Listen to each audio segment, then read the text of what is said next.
સો good morning, જય હિન્દ દોસ્તો. લગભગ 8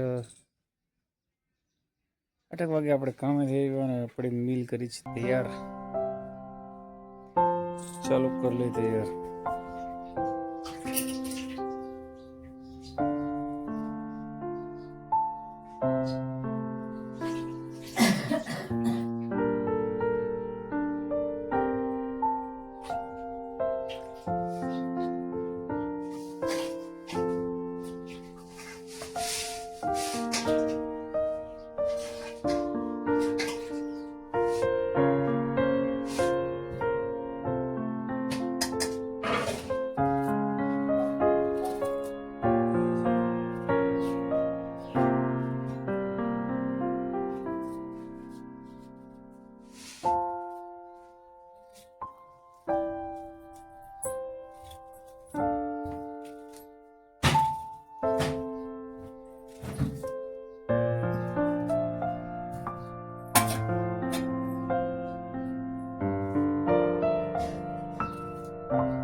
બનાવ્યું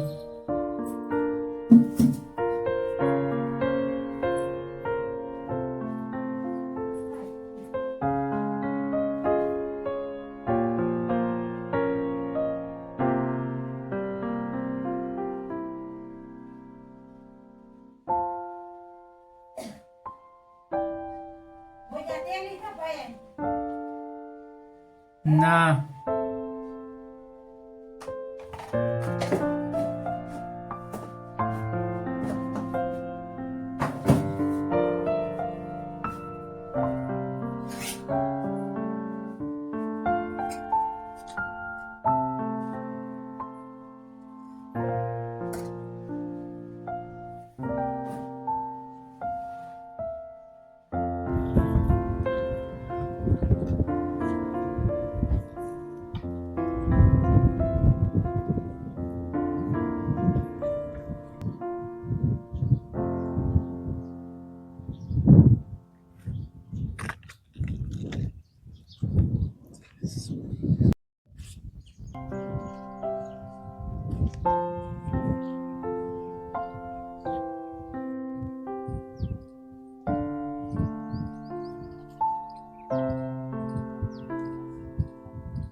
તો હવે ગો તૈયાર છે આપણું બપોરની મીલ, જેમાં છે 70 ગ્રામ સોયાબીન, થોડું દૂધીનું શાક છે, દૂધી સારી હોય ઠંડી, 1 ગ્લાસ છાશ છે, રોટલી છે, પૂરી ઓલમોસ્ટ 60 ગ્રામ જોખેલી છે અને 1 લીલી ડુંગળી. ચાલો ખાવા. જોઈ લ્યો તમે, જોઈ લ્યો. હું આ મોકલી દઉં એને. બદલાવી દેવાનું સરસ.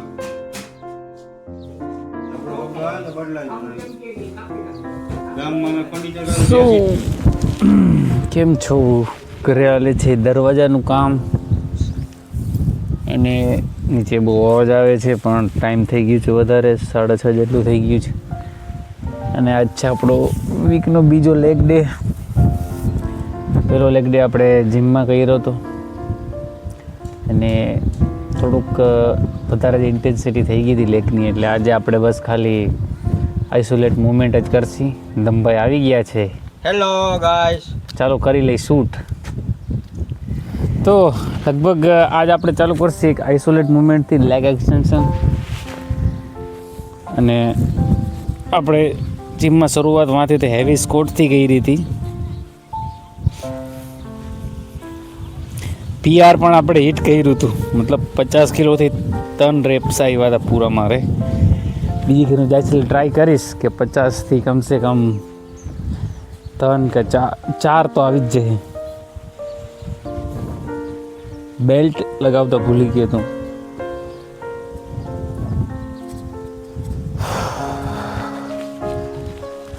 સો વોર્મઅપમાં તો આપણે કંઈ જાજુ કરતા નથી, એટલે વોર્મઅપ ઇઝ કમ્પ્લીટ અને આપણે ડાયરેક્ટ મેન સેટમાં જશી. Leg extension.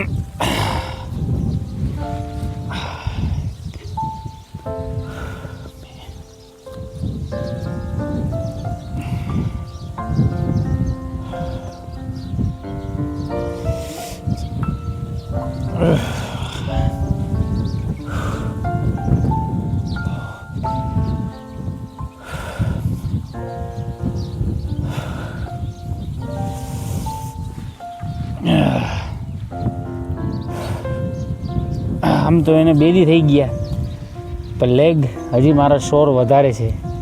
હજી માંસપેશી છે એ હજી એવું લાગે છે કે ફીલ થાય છે, એમ દુખી આવે થોડીક વાર. માંસપેશી છે એ સોરનેસ જેને કહેવાય હજી મસલ્સમાં છે. બેક ટુ બેક આપણે એને ભેગી લેશી એક બીજી મુવમેન્ટ, હાઇપર એક્સટેન્શન, કેમ કે જીમમાં આપણે કરી નહોતી.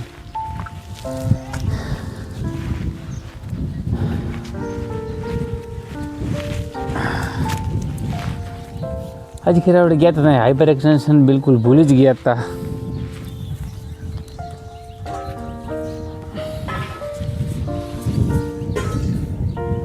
હાઇપર એક્સટેન્શન બહુ જરૂરી મુવમેન્ટ છે. લોઅર બેક, હેમસ્ટ્રિંગ અને હિપ બંને 3 મસલ્સ એમાં ભેગા ટાર્ગેટ થાય.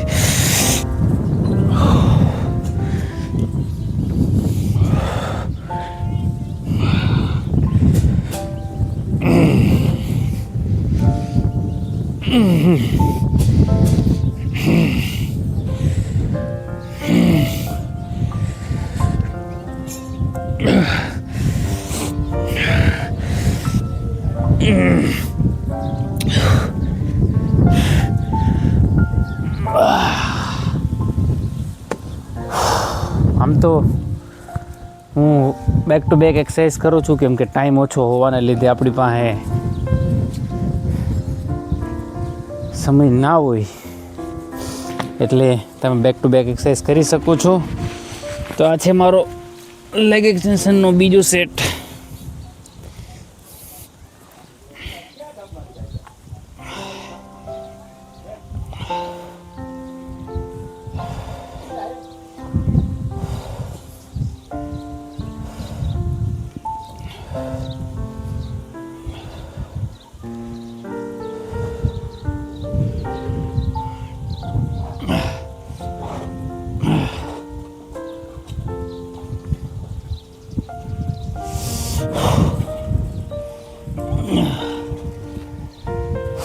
થોડીક વધારો તમે ભાઈ.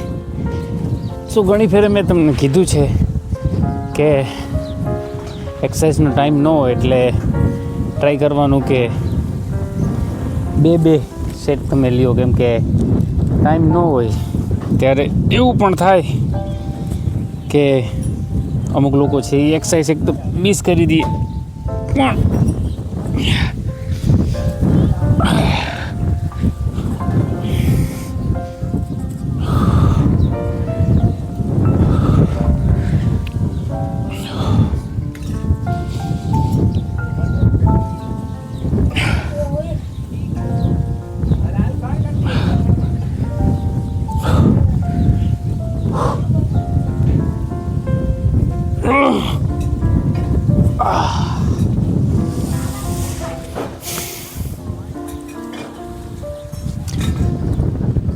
કે આપણે વાત કરતા હતા કે ટાઈમ ન હોય તો બે સેટ પણ તમે લઈ શકો છો. જરૂર નથી કે દર વખતે મસલને બ્રેક જ કરવા અને દર વર્ષે ઇન્ટેન્સિટીને હાઈ રાખવી. ક્યારેક તમે મેન્ટેનન્સ વર્કઆઉટ પણ કરી શકો છો.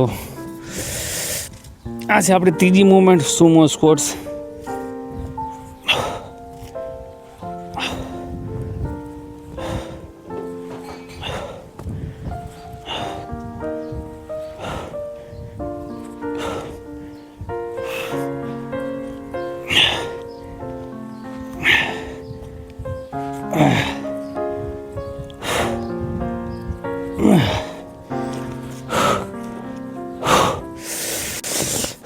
જીમમાં આપણે ઇનર થાઇઝની જે મશીન હતી એમાં કહ્યું હતું એમાં સારું કોન્ટ્રેક્શન ફીલ થયું. સુમો સ્ક્વોટ્સમાં પણ થાય.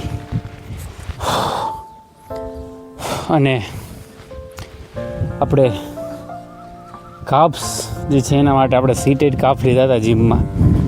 આજકાલ આપણે ટ્રાય કરશી કે એ છે સ્ટેન્ડર્ડ કાફ રેઝિસ્ટથી છે અહીંયા લગાડશે. આપણે જીમમાં તો ખેર મશીન હોય, ઘરે આપણે આવી રીતના જુગાડથી પણ કરી શકીએ છીએ.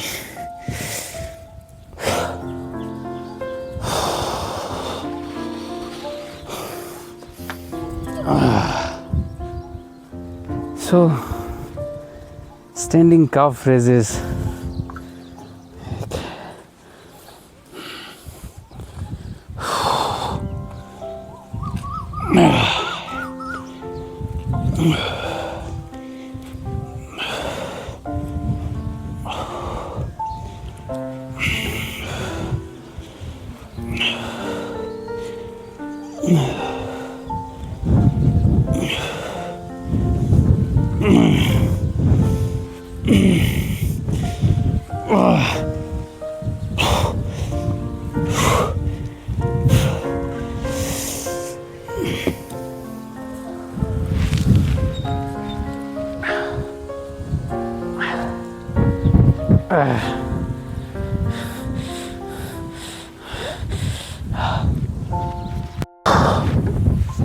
સો પહેલી આપણી બે અલ્ટરનેટર હતી લેગ એક્સટેન્શન અને હાઇપર એક્સટેન્શન. અને બીજી આપણી અલ્ટરનેટર છે બે એક્સરસાઇઝ એ છે સુમો સ્ક્વોટ્સ અને સ્ટેન્ડિંગ કાફ રેઝિસ. તો કુલ ટોટલ 4 એક્સરસાઇઝ થાય અને બે સેટ. 10 સેટ ક્લિયર કરો કેમ કે ટાઈમ ના હોય. ટાઈમ થઈ ગયો 6:30 મારે હજી એ છે રિલાયન્સમાં પણ જવું છે.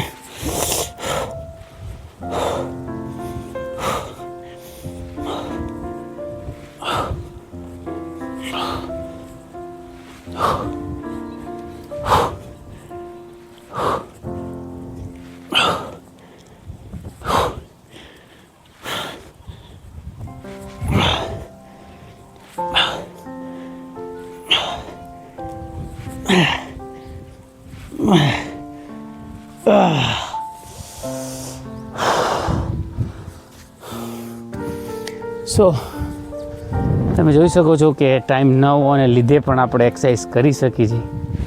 જરૂર નથી કે ટાઈમ હોય જ બધી પાસે, ન પણ હોય.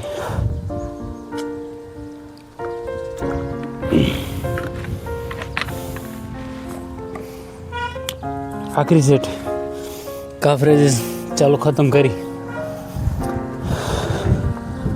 ટાઈમ થાય છે કામે જવાનો.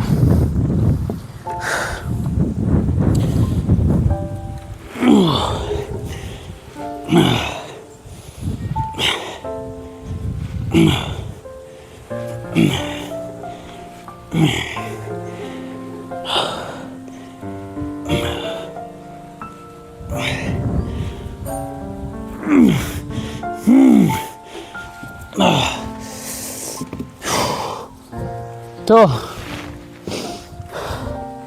આમ જોવા જાવ તો ખાલી 4 જ કસરત હતી ને 2 સેટ હતા. જાજુ ઇન્ટેન્સ વર્કઆઉટ નહોતું, બહુ સરળ હતું. પણ કહેવાનો મતલબ એ જ છે કે ટાઈમ ન હોય તો જાજા બાના ના કાઢવા અને કસરત જે છે એને નેસેસરી બનાવી, જીવનનો હિસ્સો બનાવી અને જેટલો ટાઈમ જડે એટલું કરવાનું રાખવું. તો આજ મારે કાંઈક એવું જ છે. આખો દિવસ દરવાજા ફિટ કરવાના હતા, એમાં ગયા, થોડું ઘણું એમાં ધ્યાન દીધું, બાકી લેવા દેવામાં અને ટાઈમનો બધીને કમી હોય જ છે. તો ધેટ્સ ઇટ. કહેવાનો મતલબ એ જ છે, નો મોર એક્સક્યુઝીસ. જય હિન્દ.